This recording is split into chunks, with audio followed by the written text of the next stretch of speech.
Efesios capítulo 3. La semana pasada el pastor estuvo compartiendo sobre la iglesia y yo, yo soy la iglesia, es la iglesia y yo, y nadie tira piedras sobre su tejado, porque es la iglesia. Y hoy me gustaría compartir sobre la iglesia. Yo no sé cómo articularlo, ¿vale? Yo le he puesto así. Si tú quieres le puedes poner un título más rimbombante, más llamativo, más precioso, que llame la atención. Yo le he puesto así, ¿no? Sirviendo a mi iglesia con el don, con mi don, el don que Dios me ha dado. Sirviendo a mi iglesia con mi don, ¿no? Si quieres puedes articular como tú quieras articularlo, llamarlo como quieras llamarle, ponerle un tema bonito como quieras. Pero yo le he puesto así: sirviendo a mi iglesia con mi don, ¿no? Porque Dios nos ha dado un don a cada uno de nosotros. Y dice el apóstol Pablo aquí en Efesios capítulo 3, a partir del versículo 8, dice así: a mí, que soy el menos que el más pequeño. Sabéis que Pablo era más o menos como mi tamaño, como mi altura, ¿no? Sí, ¿verdad? Un pelín, un centímetro más, luego era delgadico, con nariz judía, y Pablo era así. Pablo no era alto, no era bonito, no era nada de eso, ¿no? Y Pablo dice que soy el más pequeño, déjame que me he perdido, que me fue dada la gracia, el versículo 8, que me fue dada la gracia de anunciar entre los gentiles el evangelio de las inescrutables riquezas de Dios, de las incomprensibles riquezas de Dios, de lo que no se puede dar a entender de las riquezas de Dios en Cristo, y de aclarar a todos cuál sea la dispensación del misterio escondido desde los siglos en Dios, que creó todas las cosas. ¿Para qué? ¿Para qué? Para que la multiforme sabiduría de Dios sea ahora dada a conocer por medio de la iglesia. ¿A quiénes?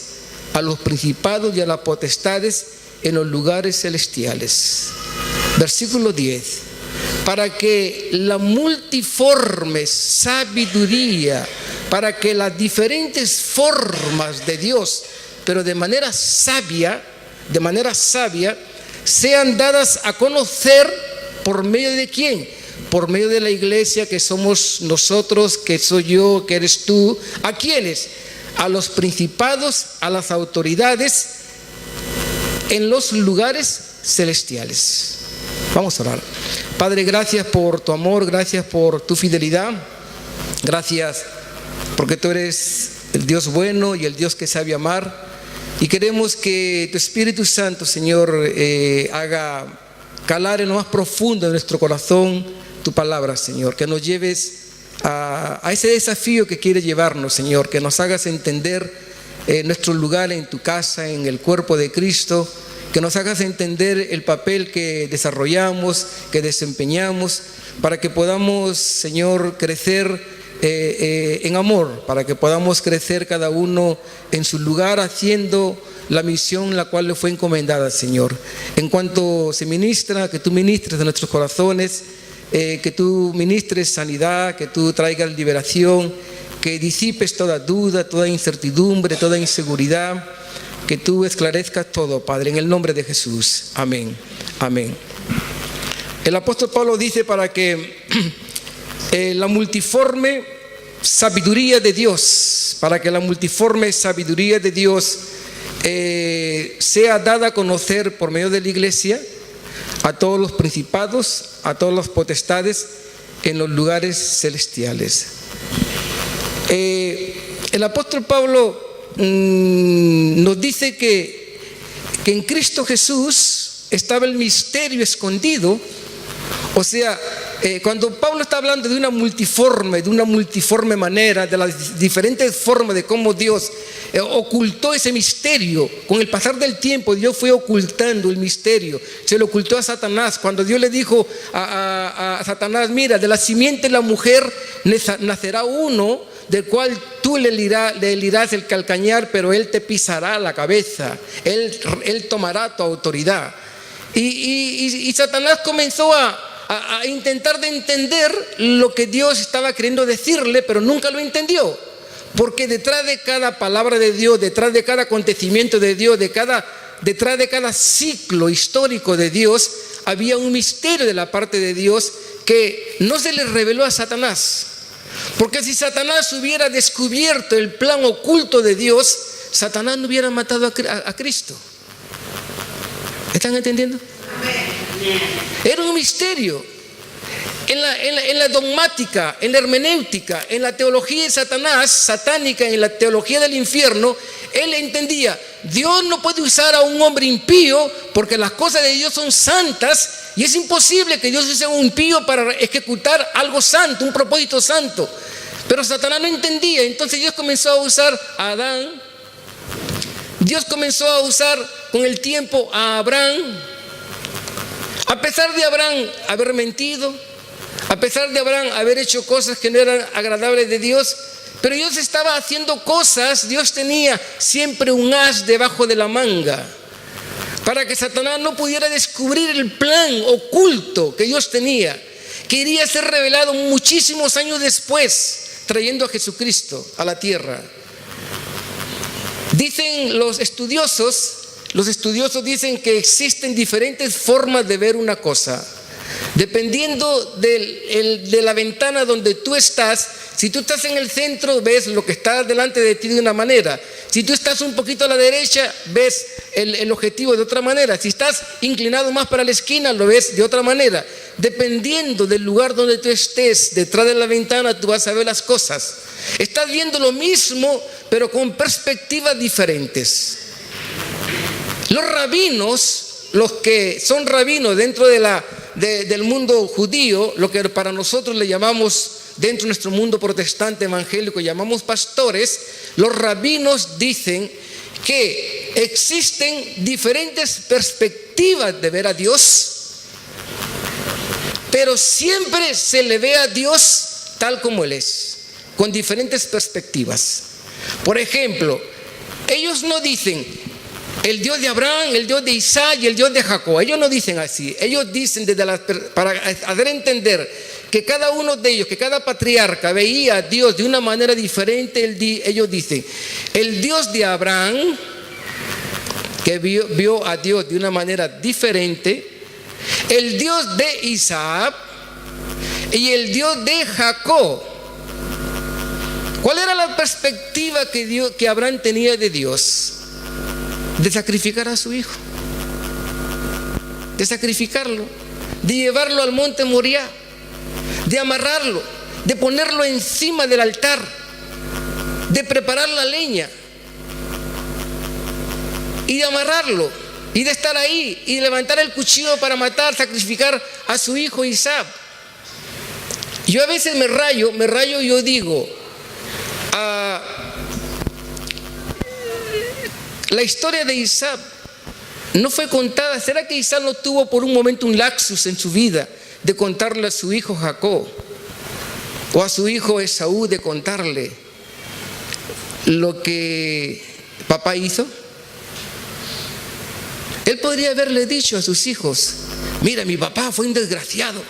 ¿Cómo que Dios así? Y me iba a matar, me iba a sacrificar. Por amor a Dios me iba a sacrificar. La Biblia no nos cuenta más de esos detalles. Pero uno puede forzar la historia y puede salirse y puede interpretar y puede caer en una herejía y puede complicar la historia bíblica. Ya no nos dice la Biblia lo que después Isaac hizo. Pero Abraham veía a Dios de esa manera. Para Abraham Dios era el obedecerle de manera incondicional, a tal punto de sacrificar a su hijo. Para Isaac fue diferente, para Jacob fue diferente. Para Jacob fue mintiendo, usurpando, suplantando a su hermano Esaú. Ellos vieron a Dios de una perspectiva diferente, pero vieron al mismo Dios. Desde una subjetividad, de una experiencia personal, uno comienza a entender a Dios a su forma, a su manera, porque Dios es personal, Dios es particular. Dios para mí es diferente, aunque sea el mismo Dios al que adoramos, aunque David adore al mismo Dios que yo adoro, aunque Tamara adore al mismo Dios que yo adoro, o aunque el nene adore al mismo Dios que yo adoro, o aunque el Juan adore al mismo Dios que yo adoro, lo vemos de manera diferente desde nuestra perspectiva, desde nuestra experiencia personal. ¿Me están entendiendo? Amén.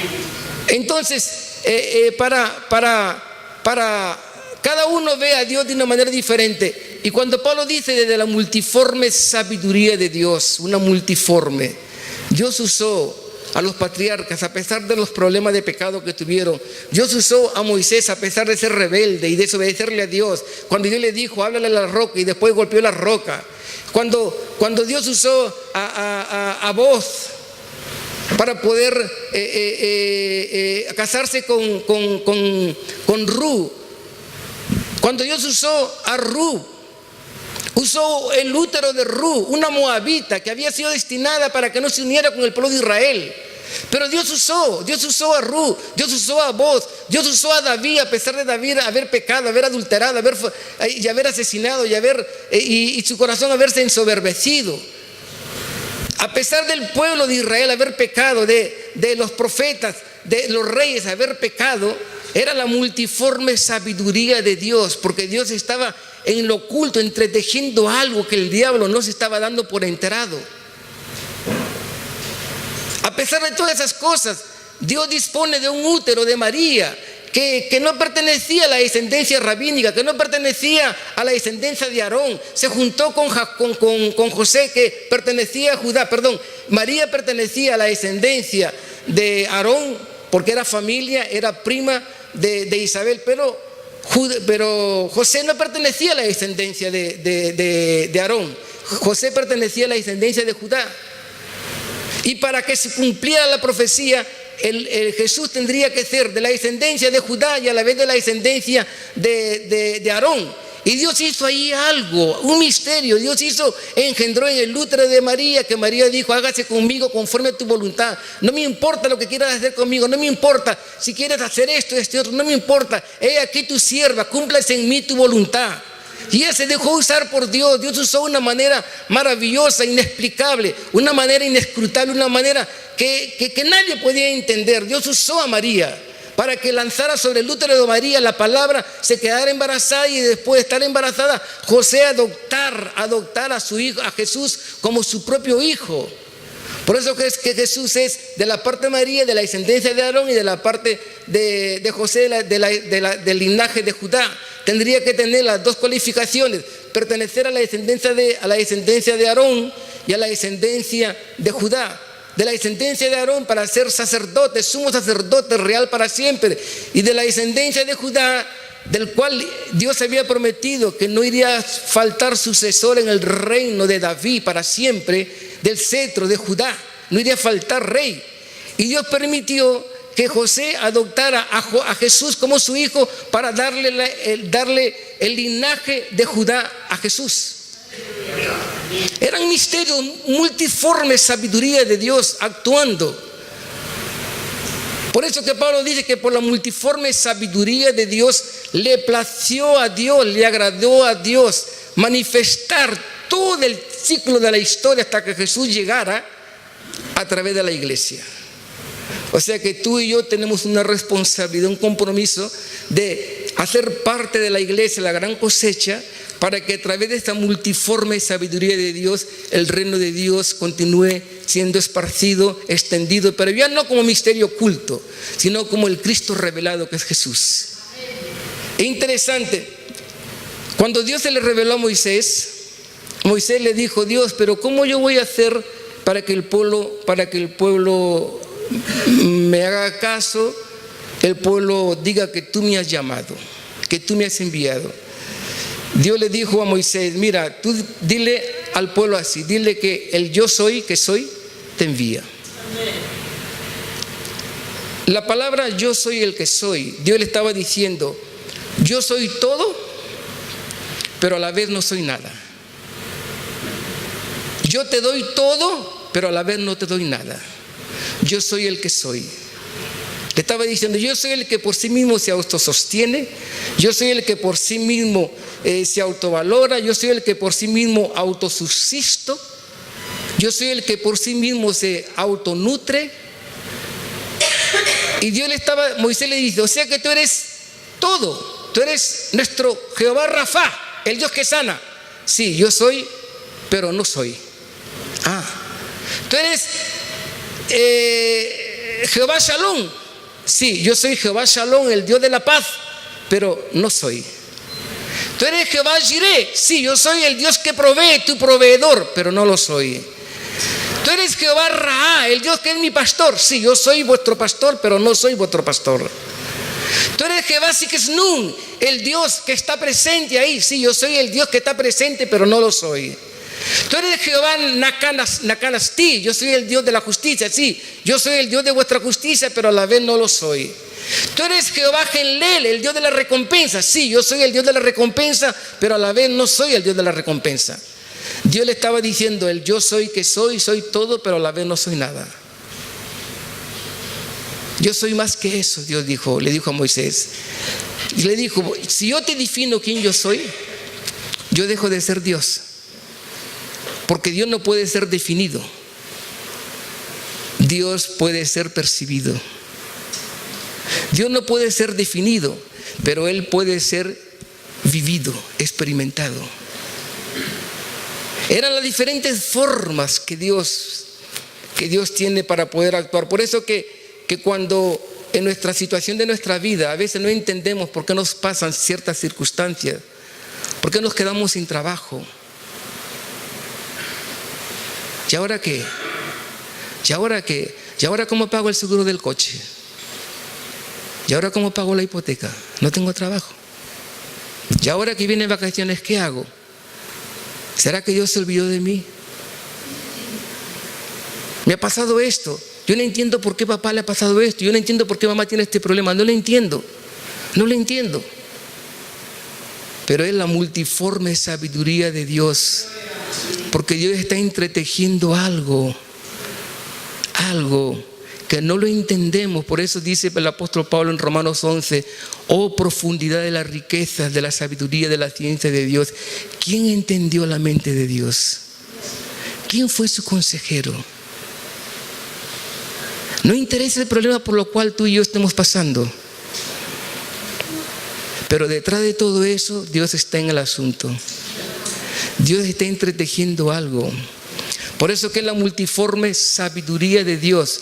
Pero no solamente la multiforme sabiduría de Dios actuó, sino la multiforme sabiduría de Dios continúa actuando en nuestros tiempos, sino también está la multiforme gracia de Dios. En 1 Pedro capítulo 4, en el capítulo 4, el apóstol Pedro dice a la iglesia de Roma, que está en Roma. ¿Sabes que 1 Pedro es la primera carta la cual Pedro escribe a la iglesia que está en Roma? Escribe dos cartas, la primera y la segunda carta. La primera carta la escribe para animar a los creyentes que están en Roma, que están siendo perseguidos por la fe. Les anima a no naufragar en la fe, les anima a no desistir de Jesús, les anima a no negar a Jesús, les anima que a través de mucho sufrimiento, de muchas dificultades, de muchas tribulaciones es necesario permanecer. Les anima en la primera carta de Pedro. En la segunda carta de Pedro es donde Pedro comienza a decirle a los hermanos que están en Roma, cuidado con los falsos profetas, cuidado con la falsa doctrina. Y la primera carta de Pedro, Pedro dice así, capítulo 4, versículo 10. Si 1 Pedro capítulo 4, versículo 10 y 11. Cada uno según el don que ha recibido, ministrelo a los otros como buenos administradores de la multiforme gracia de Dios. Pedro dice, cada uno conforme, en la versión de las Américas, en la cual a mí más me gusta, a mí personalmente me gusta versión de las Américas. ¿Por qué? Porque la versión de las Américas es un compaginado donde muchos estudiosos de la sociedad bíblica de toda Latinoamérica y Estados Unidos se reunieron y crearon una versión sin salirse del texto, enriqueciéndolo, sin salir de la idea del texto. Y se creó la versión de las Américas. Personalmente a mí me gusta como usar primeramente la Biblia del 60, la Reina Valera, y como segunda opción la versión de las Américas. Uso las otras versiones solamente para esclarecerme un poco, pero no las usa mucho, ¿no? Entonces Pedro dice, en la versión de las Américas, dice, a cada uno se nos ha dado un don especial según la multiforme gracia de Dios. El apóstol Pablo nos habla de una multiforme sabiduría de Dios, que Él tiene sus diferentes maneras sabias de hacer la historia, introducirse en la historia y usar personas para cumplir la historia. Y después el apóstol Pedro nos dice que hay un don especial que a cada uno de nosotros se nos fue dada conforme a la multiforme gracia de Dios. Ese don especial a la cual se nos ha dado viene de Dios para nosotros, pero es responsabilidad nuestra de poner a disposición el don que Dios me ha dado. No es un don a la cual yo lo uso como yo quiero. No es un don, Dios me ha puesto para edificar la iglesia en todo Elche y yo tengo que bendecir todo Elche. No es ese tipo de don, porque es el don que Dios nos ha dado para edificar la iglesia conforme al propósito que Él nos dio ese don, conforme a una gracia a la cual nos capacitó. Por eso el apóstol Pedro dice, según cada uno ha recibido un don especial, úselo sirviendo los unos a los otros como buenos administradores de la multiforme gracia de Dios. Primeramente, Pedro dice que nos ha dado un don especial, algo especial para cada uno de nosotros. ¿Cuándo viene ese don? En el momento que yo acepto al Señor Jesús, la gracia de Dios reposa sobre nosotros y nos da ese don. Nos da un don especial a todos nosotros. Todos los que estamos aquí, que hacemos parte de la gran cosecha, en el momento que hemos entregado nuestra vida al Señor Jesús, Dios nos ha concedido un don. Ese don viene no porque yo soy santo, ni porque sé hablar, ni porque sé mucha teología, ni porque he sido bautizado con el Espíritu. No, ese don es algo especial que Dios me da. El don es diferente al fruto del Espíritu. No es los frutos del Espíritu de Gálatas, es el fruto del Espíritu. El fruto del Espíritu. ¿Y cuál es el fruto del Espíritu? Amor, gozo, paz, paciencia, benignidad, bondad, templanza, dominio propio. Dice, contra tales cosas no hay ley. No hay ley que me impida amar, aunque ame como tonto. No hay ley que me impida desprenderme de mi dinero, aunque me digan de que estoy abandonando ciertas cosas. No hay ley que me impida. No hay ley que me diga, no seas tonto, ya estás cansado, no seas tonto, ya para de perdonar. No hay ley que me impida que yo continúe perdonando a la persona que siempre me ofende. No hay ley. Pablo dice, contra estas cosas no hay ley. La diferencia entre el don y el fruto es que el don viene así, en el momento que yo acepto a Jesús. El don revela la actividad que yo hago. La diferencia entre el don y el fruto es que el don revela la actividad que yo hago. El fruto no. El fruto revela lo que yo soy. ¿Entienden? ¿Cómo que Dios usa a fulano de tal si es esto y este otro y aquí? Es un don. Es un don. No depende si hace esto, este otro. Es un don. Dios lo da como Él quiere. Pero Él ha hecho esto, este otro. No nos importa a nosotros. Es un don. Dios lo ha dado. No estoy diciendo que yo puedo hacer cualquier cosa, vivir de cualquier manera, vivir como me plazca la gana de vivir y puedo usar el don. Puedes usarlo. Pero por ahí no va la cosa. El don es usado para la edificación de la iglesia. Ahora, en cuestión del fruto del Espíritu, ya revela quién yo soy. Yo recuerdo hace años que el pastor de mi iglesia, el pastor Hugo Colombati, allí en Perú, decía que un día un pastor oraba en su iglesia y decía: Padre, yo quiero que en la iglesia acontezcan milagros, que la gente en cuanto se ministre la palabra sea sanada, que la gente sea bautizada con Espíritu Santo y se puso a ayunar, se puso a hacer vigilias y todo eso. Al siguiente mes no acontecía nada, 2 meses, 3 meses, no pasaba nada en su iglesia. Y él llegó un momento en que le dijo a Dios: Dios, pero ¿cómo el pastor fulano de tal, que tiene su nombre manchado en el comercio, que no paga sus impuestos, que hace esto y este otro y este otro, su iglesia está así lleno de gente, la gente se sana, la gente es liberada, la gente es bautizada con el Espíritu Santo? ¿Por qué él, siendo de esa manera, acontecen milagros? Y yo que me esfuerzo, que hago esto, no pasa nada. Dios le dijo a él: hijo, el problema no es eso. El problema es que a pesar de él hacer lo que hace, él me cree, porque hay un don en él. Y tú no. Tú quieres que yo me manifieste por tu esfuerzo, por tus méritos, y no es así. Por eso habla de multiforme gracia. Es un toque especial de Dios. Es una gracia especial de Dios. Todos nosotros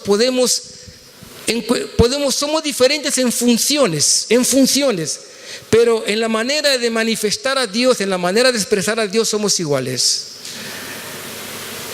Por ejemplo, si a mí me llaman para predicar, hace tiempo en Torrevieja me invitaron para predicar en el auditorio de Torrevieja, en un culto evangelístico. Yo dije: pero ¿no hay otro pastor evangelista ahí que predique mejor? Y me dice: no, te hemos llamado a ti, ya está. Le digo: pero yo no soy evangelista. Y yo me esforcé, comencé a buscar un mensaje evangelístico, hice esto, este otro, y me esforcé por predicar en la área evangelística. Yo reconozco que ese don evangelístico no fluye en mí. Yo prefiero que si hay alguien que es usado en la área evangelística, yo prefiero que él use ese don, porque mi área es otra. A mí, déjame enseñando la Biblia. ¿Cuántas veces pasamos horas y horas con Aitor, no? Que ahí nos rayamos, ¿no, Aitor? Que nos rayamos ahí. Yo voy a la casa y Aitor me deja rayado, me levanto por la madrugada y digo: no, Aitor me ha comido la bola, y tengo que buscar al día siguiente a Aitor, que ya escuché. Nos rayamos, porque nos agrada escudriñar las Escrituras. Entonces, esa gracia de Dios fluye en cada uno de nosotros. Somos diferentes en funciones. Yo tengo un don, tú tienes un don, pero la manera de expresar a Dios es la misma. Yo tengo una manera de expresar a Dios de una manera. David, Dios lo usa expresando a Dios a su manera. Al pastor Antonio, Dios lo usa expresando a Dios a su manera, que nos hace entender las Escrituras. A Jaume, Dios lo usa de una manera que nos hace entender las cosas que Dios le da a él. Por eso que si tú y yo tenemos un don, una gracia, una multiforme gracia de Dios, que en funciones somos diferentes, pero en la forma de expresar a Dios es la misma. Es la misma. O sea, quiere decir que tú tienes algo que yo no tengo.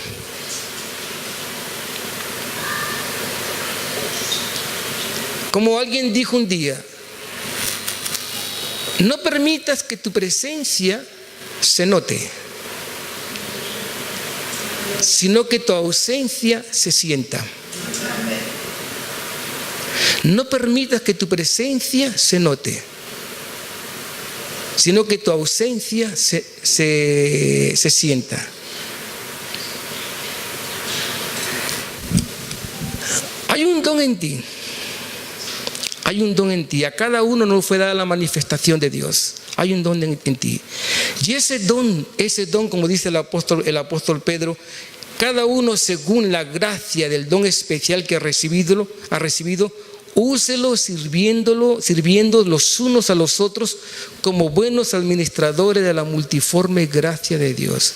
Quiere decir que tú tienes algo, que Nerea tiene algo que Tamar no tiene, que Tamar tiene algo que Ita no tiene, que Ita tiene algo que tal vez Loli no tiene, que Loli tiene algo que Magdalena no tiene, que Isabel, la esposa de Ernie, tiene algo que Silvia no tiene, que Carmen tiene algo que Mari no tiene, que Antonio tiene algo que Tino no tiene, que yo tengo algo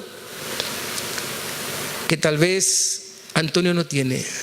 Quiere decir que si yo no uso lo que Dios me ha dado, de esa multiforme gracia, yo voy a dejar de bendecir a vosotros.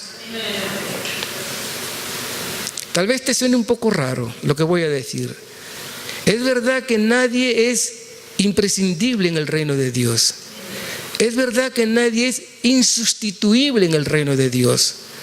Pero en el don de Dios somos imprescindibles y somos insustituibles. Y no somos insustituibles. Que si tú tienes el don que Dios te ha dado, es para ministrarlo los unos a los otros.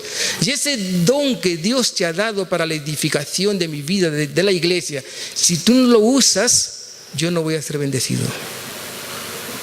Dios puede usar a otro, claro, Dios lo puede usar a otro, pero no a la manera como Dios lo va a usar. Va a usar tu vida con ese matiz especial que tú tienes para bendecirme.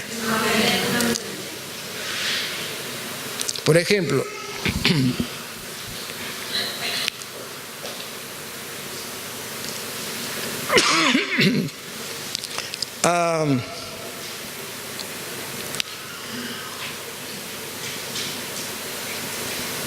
un día yo le dije a mi esposa: el guiso que tú haces es riquísimo. Y le dije: dime cómo lo haces. Y fuimos a comprar los ingredientes, me puse con ella en la cocina, ella comenzó a hacer esto, y yo la anotaba todo. Y después, la semana siguiente, yo fui a hacer el mismo guiso que ella hizo. Yo la vi a la hora que colocó la sal, en qué momento puso esto y este otro. Hice lo mismo, pero cuando fuimos a comerlo no fue igual. ¿No es verdad? Ya te ha pasado, Ita, ¿no? Ese bolo, esa tarta que Ita hace, por más que Susana intente imitarlo, no lo va a hacer. O esa ensalada que comemos a veces los días domingos en casa de David y de Loli, la he intentado hacer en mi casa, pero no me sale como a ella le sale. Una ensalada, tomate, ¿qué más le echas? Tomate, lo que haya, David, ¿no? No me sale igual.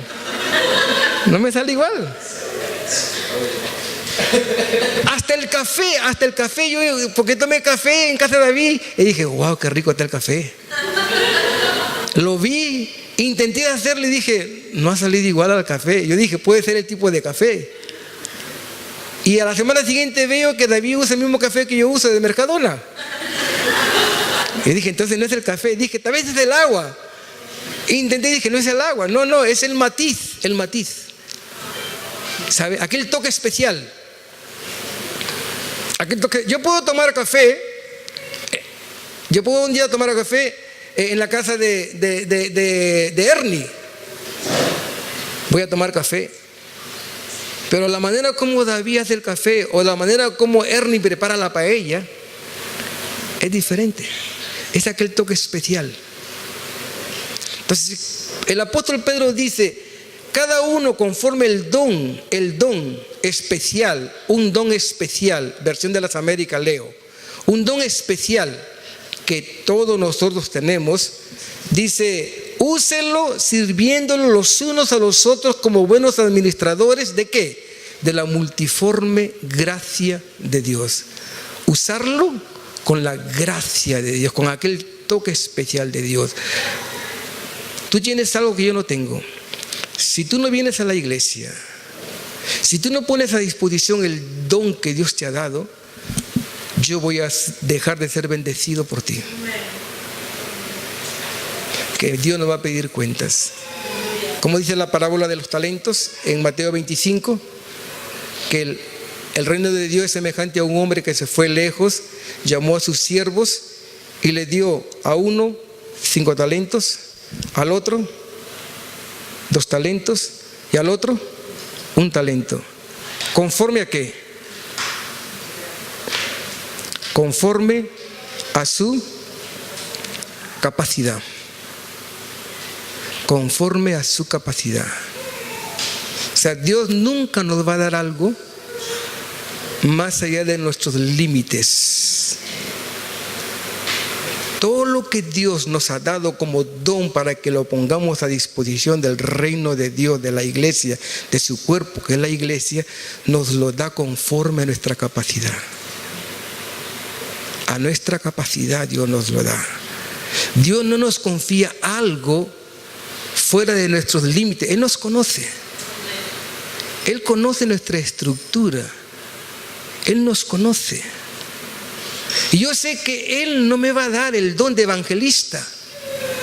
Mira, yo evangelizo en la calle, yo evangelizo, pero ponerme en un púlpito para predicar en la área evangelística, soy fatal. Soy fatal, ¿verdad? Lo creo, o sea, lo confieso y lo digo. Pero ayer estábamos evangelizando con Juan, allá en la Operación Tránsito, ¿no, Juan? Que gracias a Dios llevamos una gorrica, llevamos ahí, porque hacía un calor 35, 36 allí en el parking del puerto, un calor sofocante, y estábamos evangelizando.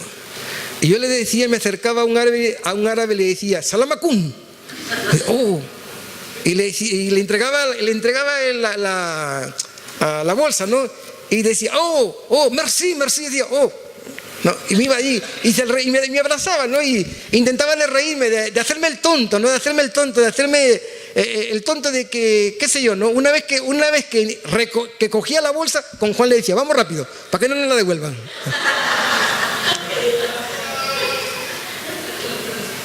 O sea, a mí ponme a evangelizar de cara a cara, de cuerpo a cuerpo, es conmigo. Pero ponme a evangelizar desde el púlpito, no garantizo que va a ser una predicación donde va a venir multitudes a los pies de Jesús.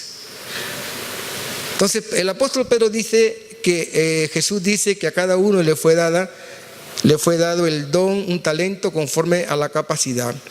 Este talento, este don que Dios nos da, el apóstol Pedro, en 1 Pedro capítulo 2, versículo 5, nos dice que,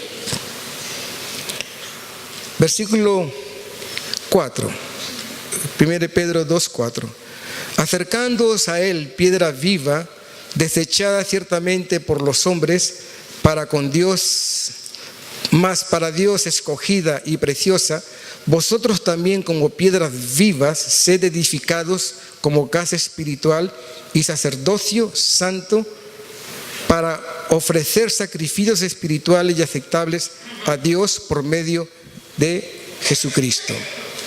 Permítame que lea un poema. Este poema fue hace años que estábamos mi esposa y yo muy melancólicos, ¿no? Y así entre frase y frase fuimos armando frases y después cogimos un de aquí y aquí y armamos algo así como, bueno, un poema, ¿no? Le titulamos La Iglesia, ¿no? Y el poema dice así: la iglesia es el lugar donde el Padre se siente en casa. La iglesia es el lugar donde el Padre es adorado por lo que Él es y no por lo que puede ser. Es el lugar en donde es obedecido de corazón y no por obligación. La iglesia es el lugar donde su reino es manifestado en amor, en solidaridad, en fraternidad y en servicio a los otros. La iglesia es el lugar en donde el ser humano se siente en casa y se da cuenta que también es casa de Dios. La iglesia es el lugar en donde Jesús es el modelo y es el camino a seguir. La iglesia es el lugar donde el ambiente, la atmósfera es la gracia de Dios, en donde el perdón es la base de las relaciones y en donde el amor es su cimentación. La iglesia es el lugar donde el Espíritu Santo está alegre por la libertad que tiene, por la libertad que disfruta para generar y expresar a Cristo. La iglesia es el lugar donde Él ve que sus dones están siendo usados para edificar, para provocar alegrías y para servir al prójimo. La iglesia es el lugar donde todos andan abrazados, en donde el dolor de uno es el dolor del otro.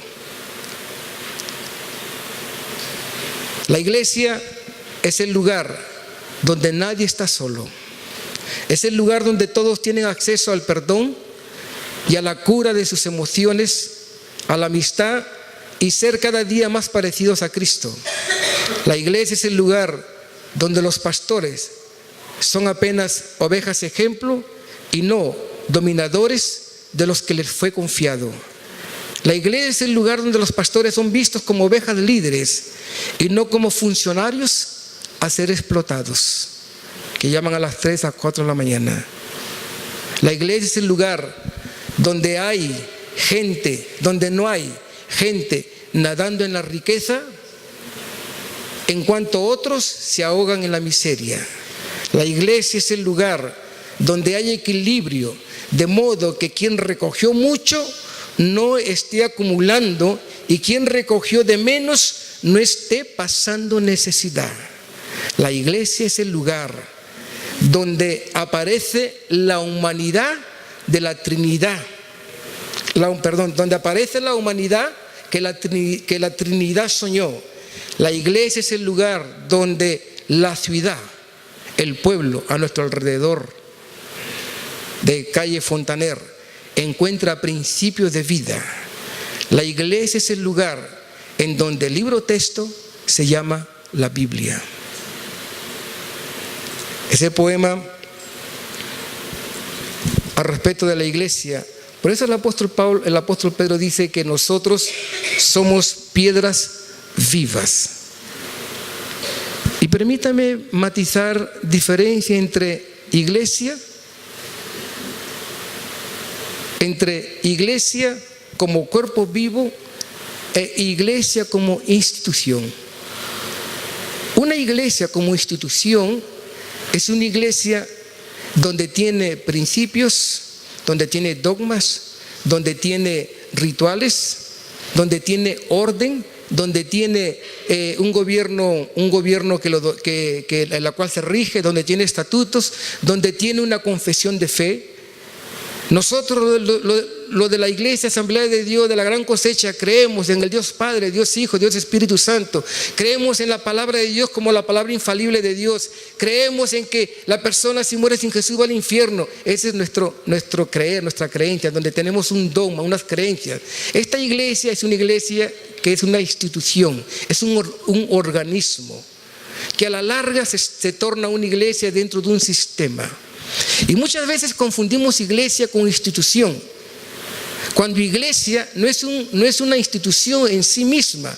La iglesia es un cuerpo vivo, es un organismo donde hay vida, donde hay miembros, donde todos los miembros nos fusionamos y funcionamos, donde todos los miembros articulamos cosas. Lo que tú tienes, tú me das, lo que yo tengo, yo te doy, para que haya vida en un organismo que vive, donde la cabeza es Cristo. Por eso dice el apóstol Pedro, dice, nosotros como piedras somos casa espiritual, piedras vivas, ser edificados como casa espiritual y sacerdocio santo. ¿Para qué? Para ofrecer sacrificios espirituales a Dios, agradables a Dios por medio de Jesucristo. Somos piedras vivas.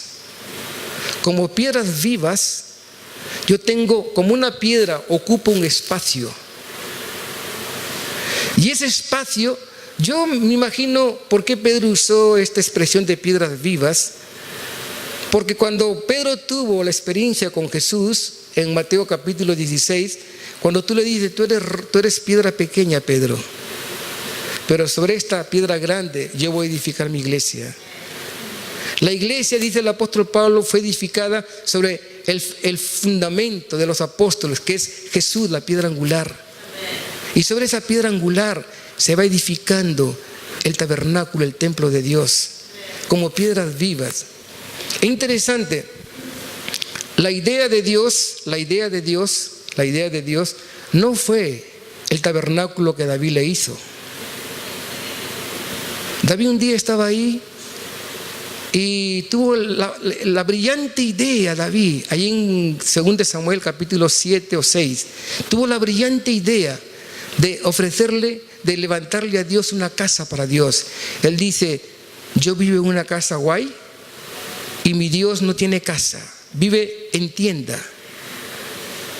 Así que voy a construir una casa a Dios. Y David llama al profeta Natán y le dice: Natán, me ha llegado un pensamiento a la cabeza y al corazón y quiero edificarle a Dios una casa. Y Natán dice: oh, rey, una idea fenomenal. Nadie en la vida ha tenido esta idea tremenda. ¿Cómo ha surgido esta idea para edificarle casa a Dios? No te preocupes, haz la casa para Dios. Y Natán se va. Cuando Natán llega a la noche, Natán está durmiendo. Dios llega a Natán y le coge del pie y le dice: Natán, Natán, despiértate. ¿Quién te ha dicho que la autorices a David para que me haga casa? ¿Quién te ha dicho? Yo nunca le dije a nadie que me construyera una casa, porque mi idea es el tabernáculo, no una casa.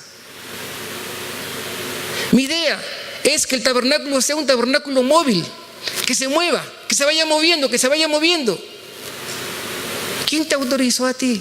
Si hubiera querido, le hubiera dicho a Moisés que me haga una casa, o le hubiera dicho a los otros que me hagan una casa. Pero vale, no pasa nada. Y a pesar de todo esto, Dios bendijo lo que David propuso en su corazón, bendijo lo que Salomón hizo, construyó la casa para Dios. Y es interesante, vea, ahí en Segunda de Reyes capítulo 7, en el capítulo 6, versículo 7, dice que en cuanto la casa de Dios estaba siendo construida, dice que no se escuchaba,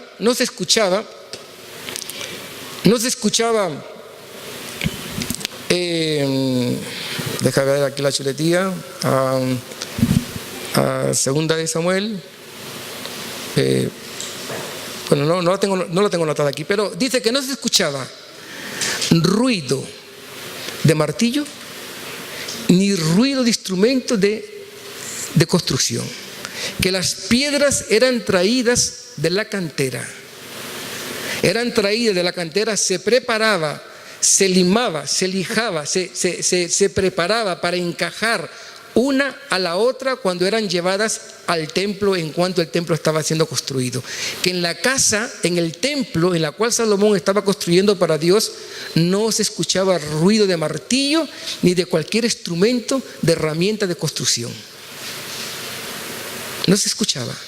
Todo era traído de la cantera. Y la casa fue construida sin ningún ruido. A pesar de todo esto, Dios bendijo lo que David había propuesto en su corazón, que su hijo Salomón lo hizo. Y a veces, otras cosas a las cuales yo me rayo, yo no entiendo por qué, si Dios no quiso que se construyera una casa, ¿por qué Dios la bendijo? ¿Cuántas cosas hay que Dios no quiso y que Dios aprobó? Dios no quiso que el pueblo tuviera rey, y Dios le dijo: pues nada, quieren rey, es un rey. Y hay muchas otras cosas que Dios no quiere, y dice: pues nada, que lo hagan.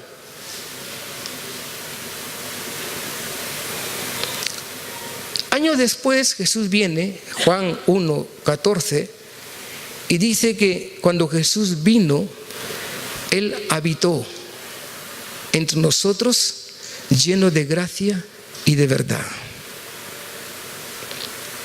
O sea, cuando Él vino, como la idea de Dios no era una casa de 4 paredes, porque Él quería después, la idea de Dios era habitar en nuestros corazones con su Espíritu Santo.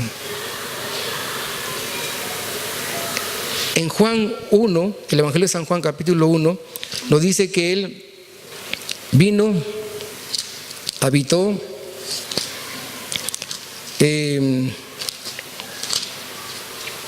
versículo 14, Y el Verbo fue hecho carne y habitó entre nosotros, y vimos su gloria como gloria del unigénito del Padre, lleno de gracia y de verdad.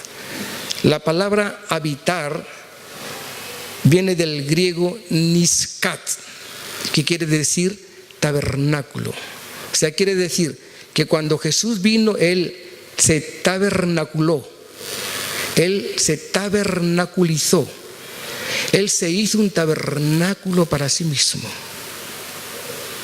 Porque la idea de Dios era habitar en nosotros. Queríamos hacer templo de su Espíritu Santo, donde los dones irían a funcionar y a fusionar para que haya vida en el cuerpo cuya cabeza es Cristo, que es la iglesia, que el cuerpo es la iglesia, para que la iglesia pudiera manifestar la multiforme sabiduría de Dios unida. Imaginaros, esa multiforme sabiduría de Dios unida, mezclada a la multiforme gracia de Dios, ¿qué no puede dar? ¿Qué no puede hacer? ¿Habéis visto esa Macedonia, esa mezcla? Multiforme sabiduría de Dios con multiforme gracia de Dios. Vamos a pillar al diablo desprevenido. Al diablo lo vamos a dejar fuera de juego. El diablo no va a poder marcarle un gol a la iglesia, porque siempre va a estar fuera de juego. Porque la iglesia se une a la multiforme forma de Dios, a la multiforme sabiduría de Dios, se mezcla con la multiforme gracia de Dios, a la cual se nos concedió un don especial a cada uno, y cada uno lo usa. No importa, vea bien, no importa de cómo estemos. No estoy diciendo que vamos a hacer cualquier cosa y yo peco y voy a usar el don. No estoy diciendo eso. Estoy diciendo que a pesar de mi condición de pecador que soy, pero tengo un corazón dispuesto para servir a Dios, y pongo mi don a disposición del cuerpo de Cristo y lo ministro como Dios quiere que lo ministre. A pesar de todo esto, pillamos al diablo fuera de juego. La idea de Dios, por eso que Jesús dice en Juan capítulo 14, le dice a la gente que le estaba interrogando, le dice: ¿y vosotros qué prueba das para todo esto? Capítulo 2, versículo, cuando él entra al templo y echa fuera a los cambistas, echa fuera a la gente que estaba comerciando en la casa de Dios, en el templo. Jesús, versículo 18 dice: los judíos respondieron y le dijeron: ¿qué señal nos muestras ya que haces esto? Respondió Jesús y le dijo: destruir ese templo y en 3 días lo levantaré. Versículo 22. Por tanto, cuando Jesús resucitó de entre los muertos, sus discípulos se acordaron que había dicho esto y creyeron la escritura y la palabra que Jesús había dicho. Jesús le dijo: mi idea no fue el templo, porque el templo me dogmatizó.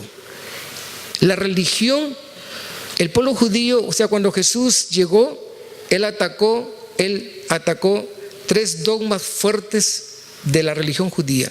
Era el templo, donde ellos tenían que ir de todas diferentes del mundo, llegar al templo de Jerusalén. El único lugar donde Dios era adorado era en el templo. Ellos dogmatizaron, crearon una religión para que Dios sea adorado exclusivamente en el templo. Nadie podía adorar a Dios fuera del templo. Tenían que llegar de todos los rincones del mundo al templo a Jerusalén. Cuando Jesús llegó y dijo: destruyan el templo, que mi idea no fue el templo. Aparte de ello, atacó la área sacerdotal del templo, porque una vez destruido el templo no iría a existir sacerdotes, porque Jesús, como dice Pedro, como dice el apóstol Pedro, que nosotros iríamos a ser real sacerdocio, que iríamos a ministrarle a Dios sacrificios agradables a Dios. Y la tercera cosa que él atacó fue la ceremonia, el rito, que una vez Jesús siendo el cordero inmolado, los sacerdotes del templo ya no irían a ofrecer sacrificio más como cordero, que se iría a acabar. Y aún más, Él destruyó el chiringuito de ellos, porque ellos usaban el templo como negocio para vender los animales que no eran aptos, que la gente los traía para el templo. Si no eran aptos, después de ser inspeccionados, ellos decían, esta oveja, este cordero no sirve. Nosotros tenemos aquí, ellos decían, tenemos aquí en el corral del templo, tenemos ovejas. ¿Quieres comprarnos una oveja? ¿Quieres comprarnos un cordero? ¿Quieres comprarnos una pomba, un palomino? Ellos lo vendían. Y Jesús vino y destruyó todo eso. Por eso que el apóstol Pedro nos dice que nosotros somos piedras vivas. Y esta piedra viva ocupa un lugar, ocupa un espacio, y como también nos lleva a una responsabilidad para que nosotros podamos cumplir conforme a lo que Dios estableció en nuestras vidas. Y concluyo con estos versículos de aquí de 1 Corintios capítulo 12, 1 Corintios capítulo 12, versículos 12, capítulo 12, versículo 12, cuando el apóstol Pablo está hablando a la iglesia de Corintio. A pesar de la iglesia de Corintio ser lo que es, ¿sabe? A pesar de la iglesia de Corintio ser una iglesia que vivía como vivía, el apóstol Pablo le dice a la iglesia de Corintio lo siguiente.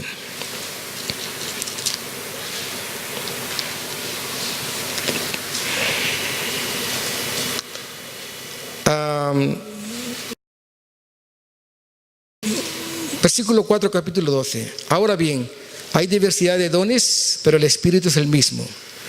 Y hay diversidad de ministerios, pero el Señor es el mismo. Hay diversidad de operaciones, pero Dios, que hace todas las cosas en todos, es el mismo. Pero a cada uno le es dada la manifestación del Espíritu, ¿para qué? Para provecho. No existe, hermano, no existe. Yo voy a usar mi don para donde yo quiero. Yo voy aquí, yo voy allá, a mí me llaman aquí, me llaman allá. No existe eso, no. Hay un orden. Hay un orden. A cada uno le da la manifestación, porque a este es dada por el Espíritu la palabra de sabiduría. A otro la palabra de ciencia según el mismo Espíritu. A otro fe por el mismo Espíritu. A otro dones de sanidad. Dones de sanidad. Pastor, en la iglesia no pueden haber enfermos porque Dios prometió que Él llevó nuestras enfermedades. Pero ¿por qué el Señor puso dones de sanidad? Porque Él sabía que en su iglesia iban a haber enfermos. Y estar enfermo no es sinónimo de estar en pecado. Porque Pablo oró para que Dios le quitara el problema que tenía. Oró 3 veces. ¿Será que Dios no escuchó a Pablo? Dios lo escuchó. Le dice Dios a Pablo, Pablo, aprende a convivir con tu problema, que mi gracia te es más que suficiente. Dice, le puso dones de sanidad. Aparte dice, dones de sanidad por el mismo Espíritu, versículo 10. A otros, dones del hacer milagros, a otros, profecía, a otros, discernimiento de espíritus, a otros, diversos géneros de lenguas, a otros, interpretación de lenguas. Pero todas estas cosas las hace uno y el mismo Espíritu, repartiendo a cada uno a cada uno en particular como Él quiere. Como Él quiere. O sea, tal vez tú no puedes tener el don de predicar, pero tú puedes tener el don de discernimiento. Pero no el don de discernimiento para ver demonios, sino el don de discernimiento. Wow, viene el congreso y fulanito no tiene trabajo. Como no tiene trabajo, me gustaría que el joven fuera al congreso. Llego a Tamar, llego a Jenny, o me aproximo a Gema y le digo, Gema, Juanito Los Palotes, ¿se anotaba para el congreso? No. Toma, yo le pago el congreso. No hace falta que Dios se te aparezca y te diga, oh mi siervo, oh mi sierva, ahí fulanito de tal no tiene dinero y hazle una ofrenda para que vaya al congreso. No hace falta tener una revelación estrambótica, una revelación del tercer cielo. No hace falta. Es discernimiento. ¿Ves que el hermano no tiene trabajo? La hermana no tiene trabajo, tiene 3, 4, tiene 2 hijos. No hace falta que Dios te diga, oh, mi siervo, hazle una compra del Mercadona del día o del Hiperver. No hace falta. Es discernimiento. ¿Me están entendiendo? Y Dios usa esos dones. No, pastor, yo no sé hacer nada. ¿Sabes hacer algo? Tal vez tu don sea que al final del culto le ayudes a Magdalena y a María a arreglar las sillas de la iglesia. Tal vez sea tu don, el don de servicio. ¿Quién sabe? Hay muchos dones que aparentemente el diablo nos ha hecho creer que no somos nada y que no tenemos nada para darle al cuerpo de Cristo. Sí, hermano, sí, tenemos, cada uno de nosotros tenemos algo que impartir, que compartir en el cuerpo de Cristo. Tenemos que compartir. Ah, pastor, es que yo estoy así. No hace falta. Dios nos dio el don. Después se nos va capacitando. Por eso continúo leyendo, dice el apóstol Pablo, a una iglesia, vea bien, a una iglesia que estaba en problemas de moralidad. Porque el don no tiene que ver nada con la santidad. No estoy diciendo que vamos a pecar y vamos, no estoy diciendo eso, no. El don tiene que ver con cosas de Dios. Y yo tengo que disponerla para el reino de Dios. Dice, a cada uno conforme en particular. Porque por un solo espíritu fuimos todos bautizados en un solo cuerpo, sean judíos o griegos, sean esclavos, libres, y a todos se nos dio a beber por el mismo espíritu. Y dice un poco más adelante, versículo 14, además el cuerpo no es un solo miembro, sino muchos. Si dijera el pie, porque no soy mano, no soy del cuerpo, por esto no será del cuerpo. Si dijera la oreja, porque no soy ojo, no soy del cuerpo, por eso no será del cuerpo. Si todo el cuerpo fuera ojo, ¿dónde estaría el oído? Y si todos fueran oídos, ¿dónde estaría el olfato? Mas ahora Dios ha colocado los miembros, cada uno de ellos, en el cuerpo como Él quiso. Porque si todo fuera un solo miembro, ¿dónde estaría el cuerpo? Pero ahora somos muchos los miembros, pero el cuerpo es uno solo. Ni el ojo puede decir a la mano, no te necesito. No te necesito. El ojo no le puede decir a la mano, no te necesito. Córtate la mano. Porque la mano hace cosas que no debe de hacer. Córtate la mano. El ojo no le puede decir a la mano, no te necesito. No tengo necesidad de vosotros. Antes bien, los miembros del cuerpo que parecen más débiles son los más necesarios. ¿A qué sí? Aquí un pelito en la nariz. ¿Para qué crees que Dios ha puesto pelos en la nariz? ¿Para cortarlo siempre? ¿Para qué? Para filtrar el aire que respiramos. ¿Para qué Dios ha puesto pestañas? Mis pestañas son pequeñas porque hace tiempo, cuando era bolicao, cuando era boy scout, preparando una comida ahí, encendí el fuego y salió fuego y me quemé las pestañas.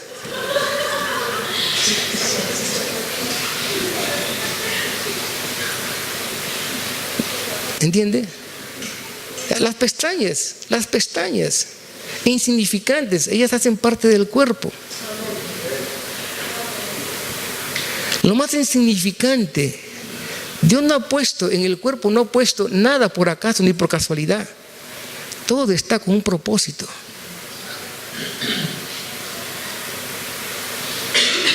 Entonces el apóstol Pablo continúa diciendo ya, versículo 23, y aquellos del cuerpo que nos parecen menos dignos, a estos vestimos más dignamente, y a los que en nosotros son menos decorosos, se tratan con más decoro.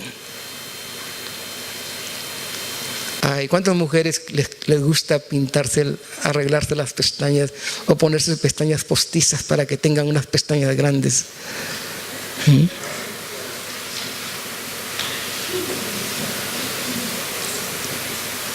A todos nos gusta vestir bien, a todos nos gusta estar elegante, ¿no?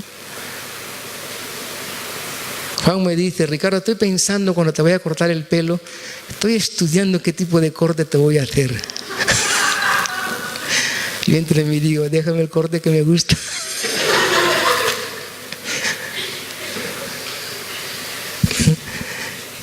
Por eso, hermanos, dice la Biblia, ya leo este versículo, 1 Corintios 10:31. Hacerlo todo para la gloria de Dios. Dios nos ha dado dones para que podamos servir al cuerpo de Cristo. Y si tú no haces lo que Dios te ha confiado, la iglesia no va a ser edificada. Tal vez a través de otros pueda hacerlo, pero hay un matiz en tu vida que va a ser el matiz la cual Dios quiere usar para bendecirnos de manera maravillosa. Por eso unámonos con el propósito de Dios, con esa multiforme sabiduría de Dios, unida a la multiforme gracia de Dios, para darle cada calbote al diablo y que el diablo no pueda meterle un gol a la iglesia, para que la iglesia pueda avanzar, para que la iglesia pueda crecer, para que la iglesia de manera saludable pueda ser fortalecida, cada uno realizando, cumpliendo y ejecutando el don al cual Dios le confió. Amén. Que Dios bendiga. Vamos a orar, vamos a orar. Padre,